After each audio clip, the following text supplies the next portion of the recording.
Okay, we left off talking about the importance of the church and some of the different mosaics and other features. But now I'm going to talk about the two of the most important mosaics in San Vitale, and these mosaics flank the apse. And the first one I'm going to talk about um, is Justinian's. First of all, Justinian wants to reestablish this Orthodox Christian belief and reestablish imperial control over this region. In this mosaic, Justinian is in the center right here, and he is wearing, this color is purple. I know the image probably doesn't show up as purple, but he's wearing purple, which is a significant color choice because it is associated with a throne, and he is wearing a crown.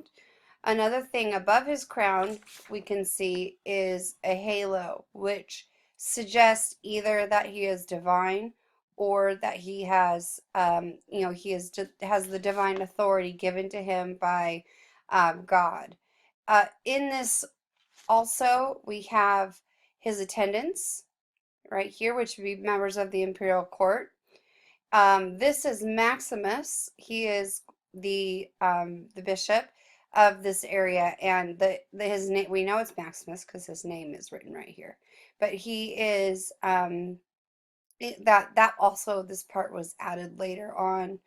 And then he is flanked on either side with these three men who are part of the clergy, and which is showing so we've got the clergy on this side, we have the attendants here, and then these are soldiers, and that is showing the three centers of power that Justinian has: the church, the emperor, and the military. Some of the figures are rendered very, well, I wouldn't say very, but they're definitely rendered with individuality, and that would be the case with Justinian and Maximus, whose facial features may have been recognized if the people knew Justinian or Maxinian.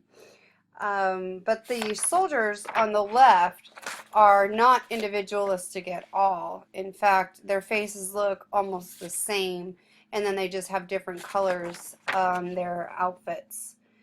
Um, let's see. So, so they're very anonymous. But also, one of the things that suggests that Justinian has this divine nature is the fact that he is holding a bowl that would have held the bread, or the Eucharist. Um, Justinian is center and frontal. All the figures are frontal. They're almost schematic, even abstracted, definitely moving away from the classical tradition of naturalism. There's no real concern for accurate proportions. And if you look really at the feet, it seems like they're floating. Like they're not even, their weight is not being held by their feet. And that is definitely something that you see in Byzantine art. It's like they float in this eternal space and not on the earthly realm.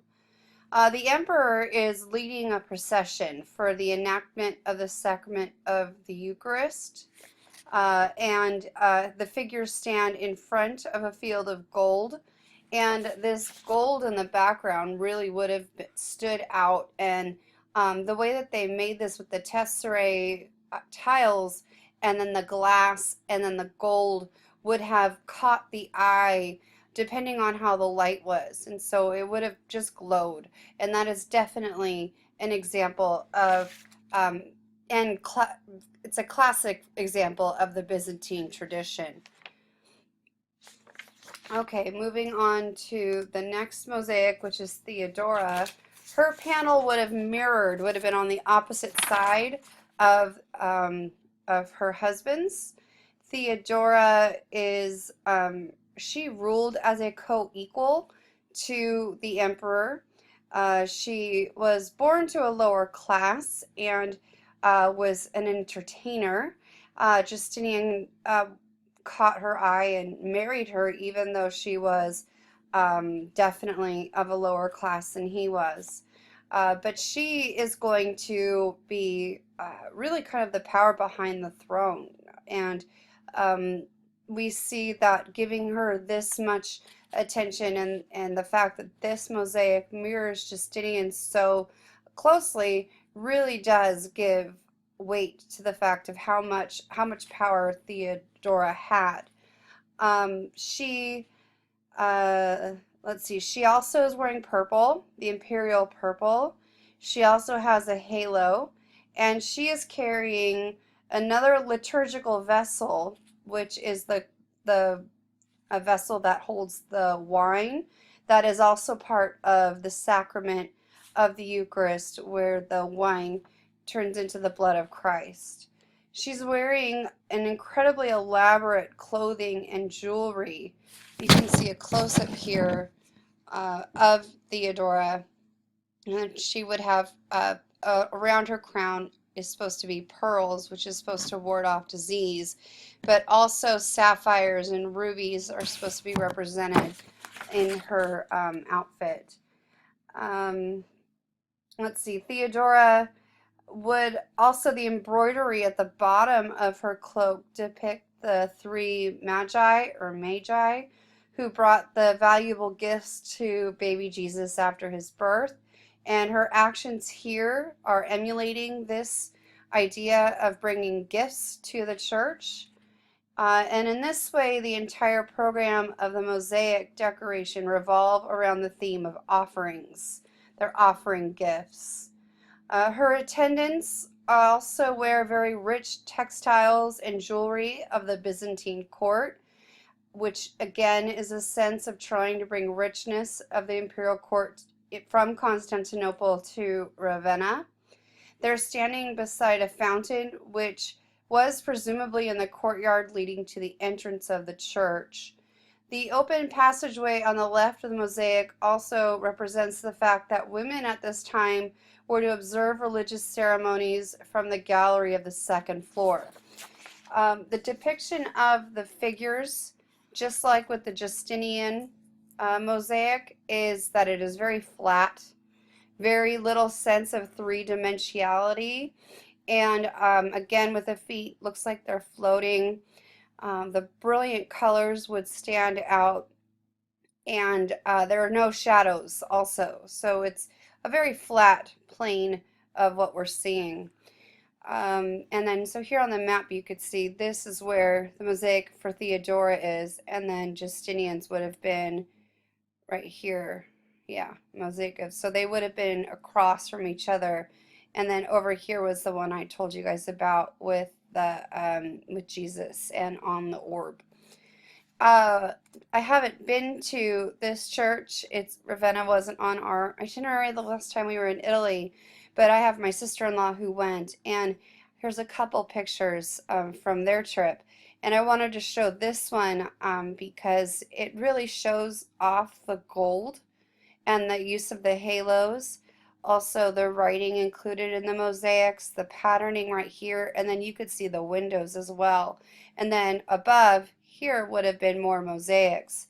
And so, and it shows there's a lot of symbolism within these mosaics. And again, with the offerings, you can see that these angels are offering to, I'm not sure exactly what they're offering to, but they are in the process of giving offerings. This is another view of the inside of the church, so you can kind of see the octagonal shape of it, and you can see kind of these up here would have been where the women would have stood during the church proceedings.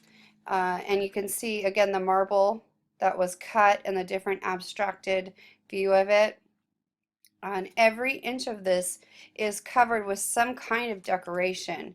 And then I just love this one because you can really see the how, you know, the green and the blues. Up here you could see this is where people would have stood up here as well. And then look at the gold details here. It's just this covered in gold. Right here you could see the very corner of the Empress Theodora's her panel. Um, and then also we have here our portraits of the apostles, which would have run around and down this whole area. So these would have been the apostles or saints included in here. So this is a beautiful church, and if you ever get to Ravenna, you need to go here.